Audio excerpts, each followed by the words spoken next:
નમસ્કાર મિત્રો, આજના વિડીયોમાં આપણે ધોરણ 6માં સામાજિક વિજ્ઞાનની જે નવી સ્વાધ્યાય પોથી આવેલી છે એમાં પ્રકરણ 2 મહાસાગરો અને ખંડો આ પાઠનું સંપૂર્ણ સોલ્યુશન જોઈશું।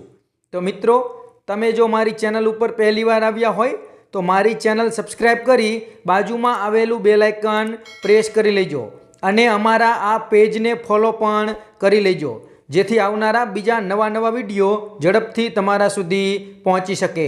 તો ચાલો મિત્રો, આજે આપણે પ્રકરણ 2 મહાસાગરો અને ખંડો એનું સંપૂર્ણ સ્વાધ્યાય પોથી સોલ્યુશન જોઈએ।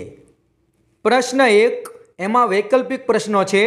પહેલો પ્રશ્ન, મહાસાગરો અને ખંડો સંદર્ભે નીચે પૈકી કયું વિધાન યોગ્ય નથી? તો એમાં જવાબ આવશે સી, પૃથ્વી પર મહાસાગરો કુલ 7 છે અને ખંડોની સંખ્યા 5 છે। આ વિધાન સાચું નથી। બીજો પ્રશ્ન, અંતરિક્ષ યાત્રીઓ પૃથ્વીને વાદળી ગ્રહ તરીકે સંબોધે છે। આ બાબત નીચેનામાંથી કયા વિધાનોને પુષ્ટિ આપે છે? તો એમાં જવાબ આવશે બી, 3/4 ભાગમાં પાણી આવેલું છે। ત્રીજો પ્રશ્ન, વિધાન છે અને કારણ છે। તો એમાં જવાબ આવશે સી, વિધાન અને કારણ બંને સાચા છે અને વિધાન કારણની સાચી સમજૂતી છે। ચોથો પ્રશ્ન, ગ્રીનલેન્ડને ટાપુ કહેવામાં આવે છે પણ ઓસ્ટ્રેલિયાને ખંડ તરીકે ઓળખવામાં આવે છે। તેનું મુખ્ય કારણ કયું છે? તો એમાં જવાબ આવશે સી, ઓસ્ટ્રેલિયાનું કદ ઘણું મોટું છે। પ્રશ્ન 5, પૃથ્વી પર પુષ્કળ પાણી હોવા છતાં પાણીની તંગી સર્જાય છે, કારણ કે? તો એમાં જવાબ આવશે ડી, ઉપરના તમામ કારણો સાચા છે। પ્રશ્ન 6, હિન્દ મહાસાગરનું નામ કયા દેશ પરથી રાખવામાં આવ્યું છે? તો એમાં જવાબ આવશે સી, ઇન્ડિયા।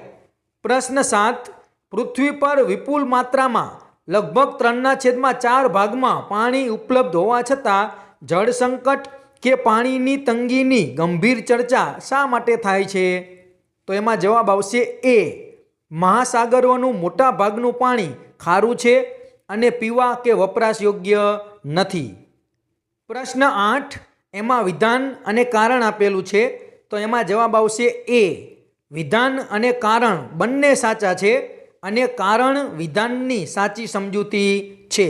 9મો પ્રશ્ન, એમાં પણ વિધાન અને કારણ આપેલું છે। એમાં જવાબ આવશે સી, વિધાન સાચું છે પણ કારણ ખોટું છે। પ્રશ્ન 10, ભૌગોલિક કે વૈજ્ઞાનિક દ્રષ્ટિએ યુરોપ અને એશિયા એક જ સળંગ ભૂમિભાગ યુરેશિયા છે, છતાં તેમને પરંપરાગત રીતે 2 અલગ ખંડો કેમ ગણવામાં આવે છે? તો એમાં જવાબ આવશે સી, ઐતિહાસિક અને સાંસ્કૃતિક દ્રષ્ટિએ બંને ભિન્ન રીતે વિકસિત થયા છે। પ્રશ્ન 2, ખાલી જગ્યા પૂરો। તો એમાં પહેલી ખાલી જગ્યા છે એમાં જવાબ આવશે ભૂરો। બીજી ખાલી જગ્યામાં જવાબ આવશે 3/4। ત્રીજી ખાલી જગ્યામાં જવાબ આવશે દક્ષિણ। ચોથી ખાલી જગ્યામાં જવાબ આવશે ભૂકંપ। પાંચમી ખાલી જગ્યામાં આવશે 6 અને છઠ્ઠી ખાલી જગ્યામાં આવશે ઓક્સિજન। પ્રશ્ન 3, નીચેના વિધાનો ખરા છે કે ખોટા તે જણાવો। તો પહેલું આવશે ખોટું, બીજામાં આવશે સાચું, ત્રીજામાં આવશે ખોટું, ચોથામાં આવશે સાચું અને પાંચમામાં આવશે સાચું। પ્રશ્ન 4, નીચે આપેલા વિધાનોમાંથી ખોટો શબ્દ છે કે વિધાન ફરીથી લખો। તો પહેલા પ્રશ્નમાં ઓછો શબ્દ છે તે ખોટો છે, એ આપણે છેકી નાખશું અને વિધાન લખીશું, પૃથ્વીના નકશામાં ઉત્તર ગોળાર્ધ જમીનનો વિસ્તાર વધારે જોવા મળે છે। બીજામાં ખોટો શબ્દ આવશે એટલાન્ટિક અને વાક્ય બનશે, પૃથ્વી પરનો સૌથી મોટો મહાસાગર પેસિફિક છે।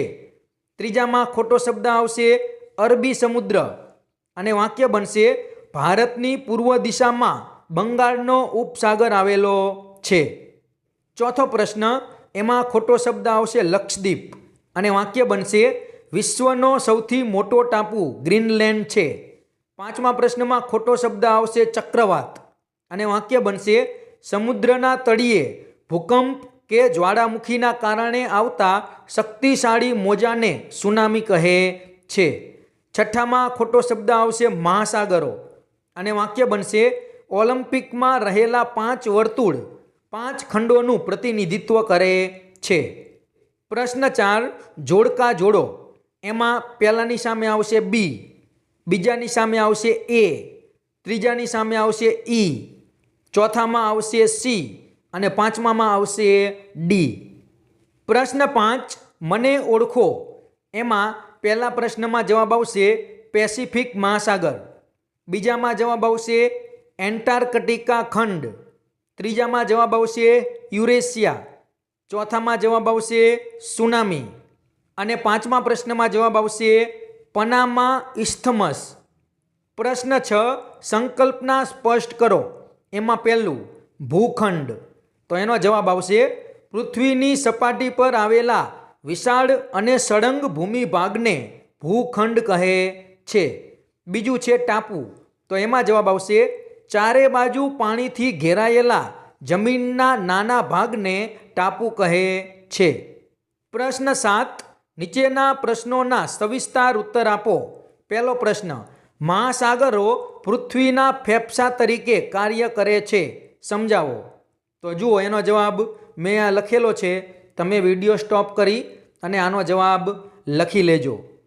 પ્રશ્ન 2 પૃથ્વી પર વિપુલ પ્રમાણમાં જળ રાશિ હોવા છતાં જળ સંકટ વિશે શા માટે ચર્ચા કરવામાં આવે છે? તમારા વિચારો જણાવો.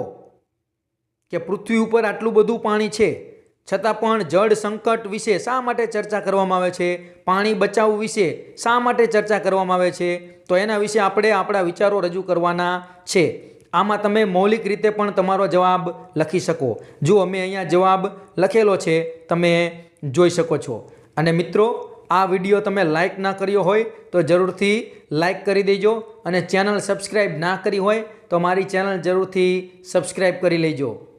પ્રશ્ન 3 જો પૃથ્વી પર મહાસાગરો ન હોત તો પૃથ્વીના જળચક્ર અને આબોહવા પર કેવી ગંભીર અસરો જોવા મળે? તમારા વિચારો જણાવો. તો જુઓ એનો જવાબ પણ મેં અહીંયા લખેલો છે, તમે જોઈ અને સ્વાધ્યાય પોથીમાં લખી શકો છો. પ્રશ્ન 4 ઉત્તર ગોળાર્ધ અને દક્ષિણ ગોળાર્ધની ભૌગોલિક સરખામણી કરી જમીન અને પાણીના વિતરણની અસરો સમજાવો. તો એનો જવાબ પણ મેં અહીંયા લખેલો છે, તમે વાંચી લો, સમજી લો અને જોઈ અને લખી લો. પ્રશ્ન 5 સમુદ્રમાં વધતું જતું પ્રદૂષણ અને પ્લાસ્ટિકનો કચરો ભવિષ્યમાં માનવ સંસ્કૃતિ માટે કેવી રીતે જોખમી બની શકે તેના ઉપાયો લખો. તો જુઓ પહેલાં મેં જોખમો લખેલા છે કે કયા કયા જોખમો સર્જાય અને એના ઉપાય શું છે તે મેં નીચે લખેલા છે. તો આમાં જોઈ અને તમે જવાબ લખી શકો કે જોખમો કયા છે અને એના ઉપાયો શું છે. પ્રશ્ન 6 ખંડ અને ટાપુ વચ્ચેનો ભૌગોલિક તફાવત ઉદાહરણ સાથે સ્પષ્ટ કરો. તો જુઓ ખંડના મેં મુદ્દા લખેલા છે અને ટાપુ એ બંનેના મેં મુદ્દા લખેલા છે. આ રીતે તમે ઉપર નીચે પણ લખી શકો અને વચ્ચે લીટી દોરી અને બંને બાજુ મુદ્દા લખો. એક બાજુ ખંડના મુદ્દા અને બીજી બાજુ ટાપુના મુદ્દા તો પણ ચાલે. પ્રશ્ન 7 એન્ટાર્કટિકા ખંડની વિશેષતાઓ જણાવો. તો જુઓ એનો જવાબ લખેલો છે કે એન્ટાર્કટિકા વિશ્વનો સૌથી ઠંડો ખંડ છે. તે દક્ષિણ ધ્રુવની આસપાસ આવેલો છે. તેનો મોટા ભાગનો વિસ્તાર વર્ષભર બરફથી ઢંકાયેલો રહે છે. અહીં કાયમી માનવ વસવાટ નથી. ભારત સહિત ઘણા દેશોએ અહીં સંશોધન કેન્દ્રો સ્થાપ્યા છે. પેંગ્વિન, સીલ અને વ્હેલ જેવા પ્રાણીઓ અહીં જોવા મળે છે. પ્રશ્ન 8 ટૂંક નોંધ લખો. એમાં પહેલી ટૂંક નોંધ છે મહાસાગરો અને આપત્તિઓ. મહાસાગરો અને આપત્તિઓ વચ્ચે શું સંબંધ છે તે આપણે લખવાનું છે. તો જુઓ એનો જવાબ મેં અહીંયા લખેલો છે. પ્રશ્ન 9 નીચે આપેલ ચિત્રોના આધારે સમુદ્રી જીવન વિશે ટૂંકમાં લખો. આ સમુદ્રમાં જે જુદા જુદા જીવ આવેલા છે તેના વિશે આપણે લખવાનું છે. તો જુઓ એના વિશે મેં અહીંયા જવાબ લખેલો છે, તમે જોઈ શકો છો. પ્રશ્ન 10 આપેલ ચિત્રમાં દેખાતા ખંડોના નામ લખો. પહેલું ચિત્ર છે કે પહેલો નકશો છે તે કયા ખંડનો છે? એશિયા. બીજો નકશો છે તે છે યુરોપ. ત્રીજો નકશો છે તેમાં આવશે આફ્રિકા. ચોથો નકશો છે એ છે ઉત્તર અમેરિકાનો. પછીનો નકશો છે એમાં આવશે દક્ષિણ અમેરિકા. અને જે છેલ્લો નકશો છે તે છે ઓસ્ટ્રેલિયા ખંડનો નકશો છે. તો મિત્રો, આ હતું પ્રકરણ 2 મહાસાગરો અને ખંડોનું સંપૂર્ણ સોલ્યુશન. જો આ વિડીયો તમને પસંદ આવ્યો હોય તો વિડીયો જરૂરથી લાઈક કરજો, તમારા બીજા મિત્રોને શેર કરજો, અને તમે જો મારી ચેનલ ઉપર પહેલીવાર આવ્યા હોય તો મારી ચેનલ સબસ્ક્રાઈબ કરી બાજુમાં આવેલું બેલ આઇકન પ્રેસ કરી લેજો અને અમારા આ પેજને જરૂરથી ફોલો કરી લેજો, જેથી આવનારા બીજા નવા પાઠના સોલ્યુશન ઝડપથી તમારા સુધી પહોંચી શકે. તો મિત્રો, ચેનલ સબસ્ક્રાઈબ કરવાનું ભૂલતા નહીં. અને આ વિડીયો તમને કેવો લાગ્યો એ તમે જરૂરથી કોમેન્ટમાં જણાવજો. Thank you.